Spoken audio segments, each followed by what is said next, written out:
सावन सोमवार व्रत कथा। हर हर महादेव। नमस्कार दोस्तों, आप सभी का हमारे चैनल में हार्दिक स्वागत है।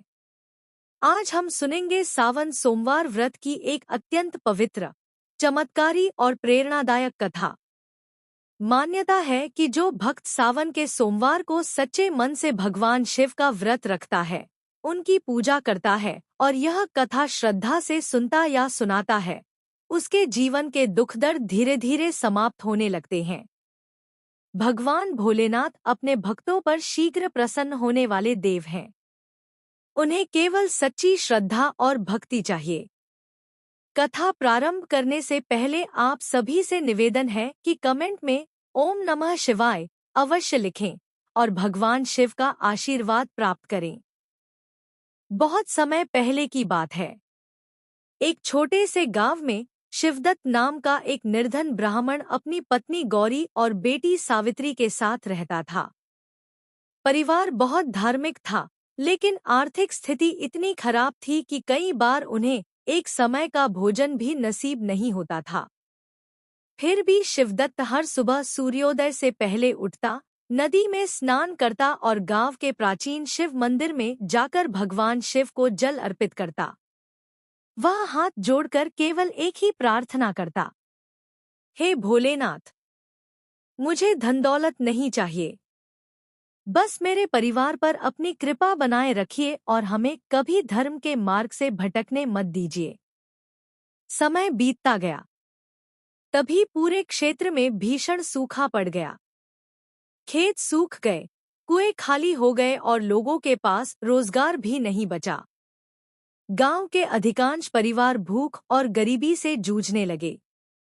शिवदत्त का परिवार भी इस संकट से अछूता नहीं रहा।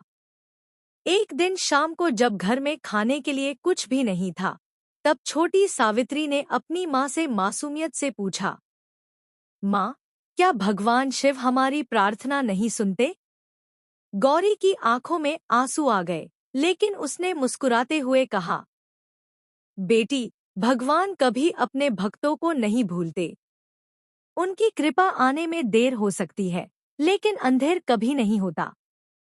अगले दिन सावन का पहला सोमवार था। सुबह सुबह जब शिवदत्त मंदिर जाने की तैयारी कर रहा था, तभी उसके घर के बाहर एक तेजस्वी साधु आए।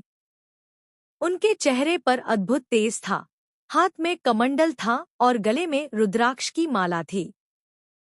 साधु ने द्वार पर खड़े होकर कहा, भिक्षा देही। गौरी बाहर आई, लेकिन घर में अन्न का एक दाना भी नहीं था। उसने हाथ जोड़कर कहा, महाराज, हमें क्षमा करें। आज हमारे घर में आपको देने के लिए कुछ भी नहीं है। साधु मुस्कुराए और बोले, यदि अन्न नहीं है, तो श्रद्धा तो है। क्या तुम भगवान शिव पर विश्वास करती हो?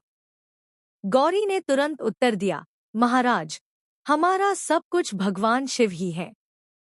साधु बोले, तो सुनो, पूरे सावन में प्रत्येक सोमवार व्रत रखो। प्रातः स्नान करके भगवान शिव का जलाभिषेक करो। यदि दूध उपलब्ध हो तो अर्पित करो, अन्यथा केवल शुद्ध जल भी पर्याप्त है। बेलपत्र, धतूरा, आक के फूल और सच्ची श्रद्धा से पूजा करो। दिन भर ओम नमः शिवाय का जाप करो और शाम को शिव कथा सुनकर प्रसाद ग्रहण करो। भोलेनाथ अवश्य प्रसन्न होंगे। इतना कहकर साधु आगे बढ़ गए।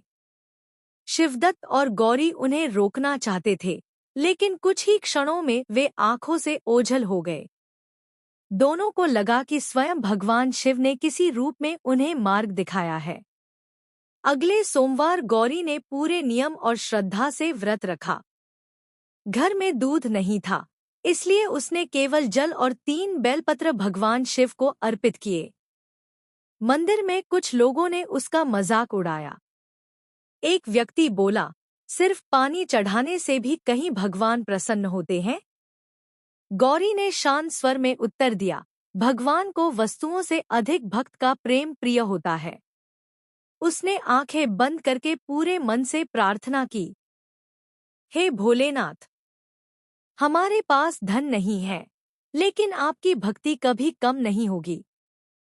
हमारी परीक्षा चाहे जितनी लंबी हो, हमें आपके चरणों से कभी दूर मत होने देना। उसी दिन शाम को एक बड़ा व्यापारी गांव पहुंचा। उसे अपने व्यापार के लिए एक ईमानदार व्यक्ति की आवश्यकता थी। पूरे गांव में पूछताछ करने पर सभी ने शिवदत्त का नाम लिया। व्यापारी ने शिवदत्त को बुलाया और कहा, मैंने आपकी ईमानदारी के बारे में बहुत सुना है। यदि आप चाहें तो आज से मेरे साथ काम शुरू कर सकते हैं। यह सुनकर शिवदत्त की आंखें भर आईं। कई महीनों बाद उसे सम्मान के साथ धीरे धीरे शिवदत्त की मेहनत और ईमानदारी से घर की हालत सुधरने लगी। गौरी का व्रत, उसकी श्रद्धा और दोनों की अटूट आस्था ने उनके जीवन में नई रोशनी भर दी। अब हर सोमवार उनके घर में शिवभक्ति की मधुर ध्वनि गूंजती थी और पड़ोसी भी उनकी भक्ति देखकर प्रभावित होने लगे। कुछ समय बाद उसी गांव में भयंकर सूखा पड़ा।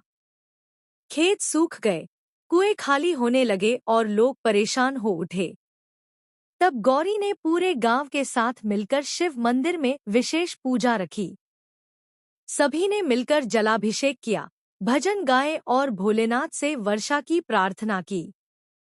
पूजा समाप्त होते ही आकाश में काले बादल घिर आए और थोड़ी ही देर में झमाझम वर्षा होने लगी। पूरा गांव आनंद से भर उठा।